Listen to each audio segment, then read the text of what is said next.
Алла, оның бар екендігі және оның илахи сипаттарын білдіретін есім, Раббымыздың ең ұлық есімі. Кім жаратушының осы әдемі есімін күніне 1000 рет қайталап зікір етсе, иманы берік болады.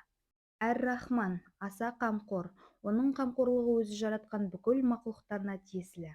Қамқоршы Алла тағала мұсылмандардың сондай-ақ кәпірлердің өмірлік қажеттіліктерін өтейді. Алланың бұл есімін зікір еткен адамның ойлау және жаттау қабілеті күшейеді, сондай-ақ ол адам қаталдықтан арылады. Әр-Рахим, ерекше мейірімді, рахымды. Бір жақсы іс үшін бірнеше есе береген және ешқашан сауап істерді жоймайды. О дүниеде тақуа мұсылмандарға мейірімді болады. Кімде-кім бұл есімді 100 рет атап өтсе, қайғы-қасіреттен аман болады. Әл-Мәлик, патша, ол қалай басқарам десе де өзі біледі. Оған кеңесші керек емес, оған барлығы тәуелді. Мұсылман адам бұл есімді зікір етіп жүрсе, қаржыдан қысылмайды. Әл-Құддус, қасиетті, өте пәк, кемшіліктерден пәк және адам баласының ойына келетін пішін келбеттен тыс. Әс-сәлям, есендік беруші, жетіспеушіліктерден пәк, өзінің жаратқан мақлұқтарына амандық береді. Егер бұл есімді 99 рет оқып, науқасты ұшықтаса, шипа табады. Әл-Мумин, қорғаушы, сенуші, өзі туралы ұлық кітаптар мен пайғамбарлар арқылы білдіртеді, өзінің сүйікті құлдарын қауіп-қатерден сақтайды. Әл-Мұхаймин, үстем, қорғаушы, баршаның үстінде билік жүргізеді және бәрі де оның иелігінде. Жаратқан мақлұғының үстінен қарап, бақылап тұрады. Кімде-кім бұл керемет есімді ғұсыл алғаннан кейін 2 ракат намаз оқып, 100 мәрте шынайы ықыласпен айтса, Алла тағала оны рухани тазартады. Әл-Азиз, аса зор, ұлық, қуатты, зор кеңшілік иесі. Онымен ешкім теңесе алмайды. Кімде-кім Алланың бұл көркем есімін таң намазынан кейін 40 рет қайталап оқыса, Алла тағала оны қаржы мәселесінде басқалардан тәуелсіз етеді. Әл-Джаббар, аса өктем, билік пен қуат иесі. Нені қаласа соны кімге де болсын істете алады. Әл-Мутакаббир, паң, ұлылық және биіктік иесі. Кім бұл көркем есімді зікір етіп жүрсе, халық арасында құрметті болады. Әл-Халиқ, жаратушы, мақлұқтарын өз еркімен жаратады. Ол әр нәрсені көркем түрде жаратады. Әл-Бари, жаратушы, жоқтан бар етуші, жаратқан мақлұқтарына әр түрлі пішін және бейне береді. Алла әрдайым жаратуда. Егер бала таба алмаған әйел 7 күн ораза ұстап, Әл-Бари, Әл-Халиқ, Әл-Мұсауир деп 21 рет айтып суға дем салып, аузын сол сумен ашып, шынайы ықыласпен жалғыз Алла тағалаға дұға етсе, оған жаратушы нәресте береді. Әл-Мұсауир, келбет беруші, өзінің қалауымен әрбір жаратқан нәрсесіне өзгеше келбет және әр түрлі пішін береді. Миллиардтаған келбет жаратқан Алла тағалаға ешкім теңесе алмайды. Әл-Ғаффар, аса жарылқаушы, күнә және жаман істерді кешіруші. Бұл дүниеде құлдарының жамандықтарын жасырып, қияметте күнәләрін кешіріп жарылқайды. Кім осы әдемі есімді жұма намаздан кейін 100 рет қайталаса, оған Алла тағала ғафу етеді. Ал кім екінті намазынан кейін «Я ғаффар ғфирли» деп айтып жүрсе, Алла тағала оны кешірім еткен құлдарының қатарына қосады. Әл-Қаххар, өте үстем, қаһарлы, өзіне қарсыластарды қатты азаппен қорлайды, өлтіреді, не болмаса көпшіліктің алдында беделін түсіреді. Оның жазасынан ешкім аман қалмайды. Дүние сәнін жақсы көретін пенде Алланың бұл есімін қайталап оған мойынсұнып жүрсе, Алла тағала ол адамның иманын күшейтеді. Әл-Уаххаб, өте жомарт, береген, адамдарды өз нығметтерімен ризықтандырады, берем деген нәрсесін береді. Кімде-кім дұғада бұл есіммен Аллаға жалбарынса, ол ешқашан қайыршы болмайды. Әр-Раззақ, ризық, тамақ беруші. Алланың түрлі ризықтарды жаратады және сол ризықтармен мақлұқтарын ризықтандырады. Әл-Фаттах, жақсылық жасаушы, асқан мейірімімен құлдарына төгіп береді. Жақсылық істейді, шындықты әшкерелеп, өтірікті өрге асырмайды. Кімде-кім өзінің оң қолын кеудесіне қойып, Алла тағаланың бұл әдемі есімін таң намазынан кейін 70 рет қайталаса, жүрегі нұрланады, көңілі шаттанып, жай табады. Әл-Алим, бәрін білуші, терең білім иесі, ол әр нәрсені толық біледі және де ол білмейтін еш нәрсе жоқ. Алла тағала білушілердің білушісі, Алла тағала ғайыпты да, көмескіні де біледі. Кім бұл есімді атап зікір етіп жүрсе, Алла тағала оған білімі мен даналықтың есіктерін ашады. Әл-Қабит, қысып алушы, кімге қаласа ризығын береді, қаласа бермейді. Кім бұл есімді қайталап айтып жүрсе, аш зарыққан болмас. Әл-Басит, жаюшы, өз ризық нығметтерін қалаған құлдарына береді.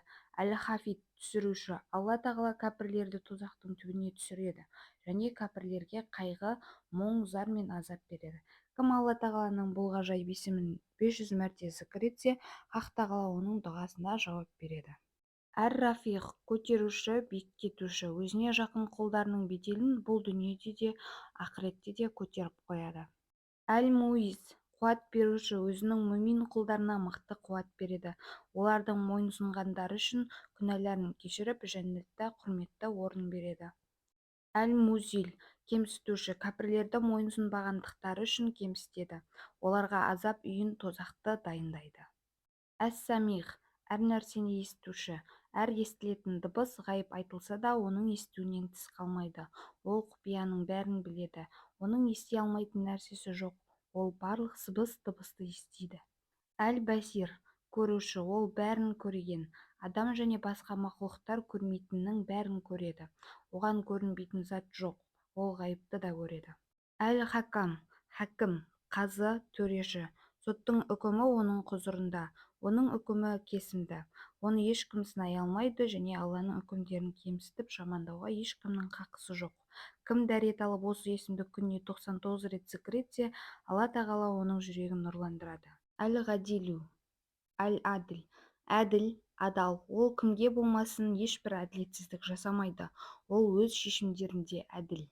Әл-Латиф, жұмсақ, зор кеңшілік иесі, өзінің құлдарына өте ілтипатты, өз құлдарының істерін толық біледі және адамдардың мінезіне жұмсақтық салады.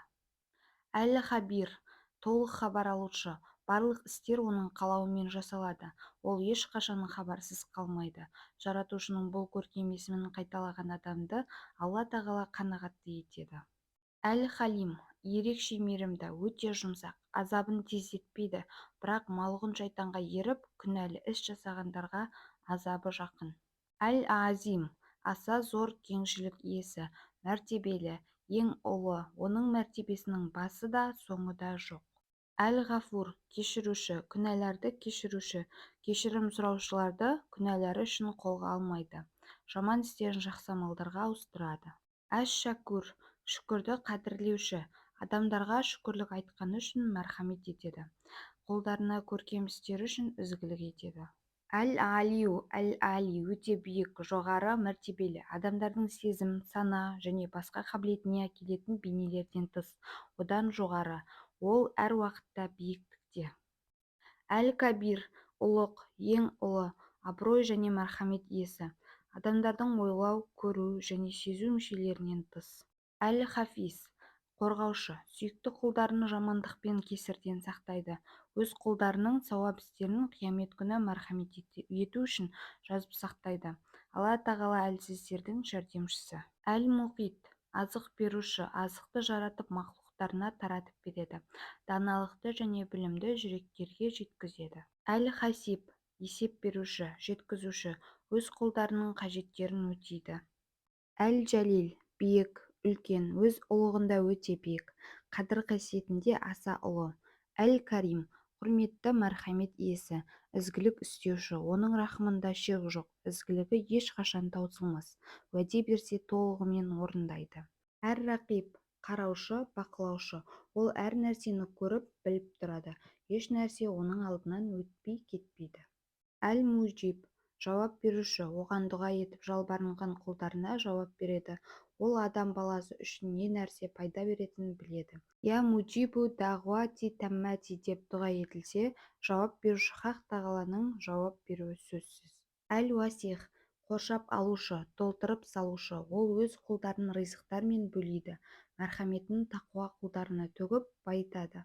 Әл-Хаким, даналықтың иесі, қате жасаудан пәк, қате жасау оның даңқына сай келмейді, ол әр нәрсені өз орнына қояды. Әл-Уәдуд, ізгілік істеуші, сүйуші, мақлұқтарын жақсы көреді, сөйтіп ол мәрхаметі, мейірімі және ризықтары арқылы өзі туралы білдіртеді. Әл-Хамид, пәктеулі, дәріптеулі, мақтаулы, мадақ иесі, Алла тағаланы кәпірлер мен екіжүзділерден басқасының бәрі мадақтайды. Әл-Мухси, санаушы, ол бәрін санайды. Оған ешкім санауға бөгет жасай алмайды. Ол бір нәрсеге көңіл бөліп басқаны назарынан тыс қалдырушы емес. Әл-Уәджид бай, табушы. Нені тапқысы келсе, сәтінде-ақ табады. Өйткені бүкіл жаратылыс оның құзырында. Ол ештеңені жоғалтушы емес. Әл-Мәджид құрметті, сыйлы. Ол жақсы қасиеттерді иемденеді. Құрмет пен сый оған тән. Әл-Уахид жалғыз. Барлық құдайлық сипаттар оған тән. Одан басқа құдай жоқ. Алла тағала расында жалғыз, сондықтан Аллаға ғибадат етіледі. Әс-Сәмәд еш нәрсеге мұқтаж емес, адамдардың қажеттерін өтеп беруші. Алла тағала сол үшін құлдары оған бұл көркем атымен жалбарынады. Ол аса құдіретті, қуатты.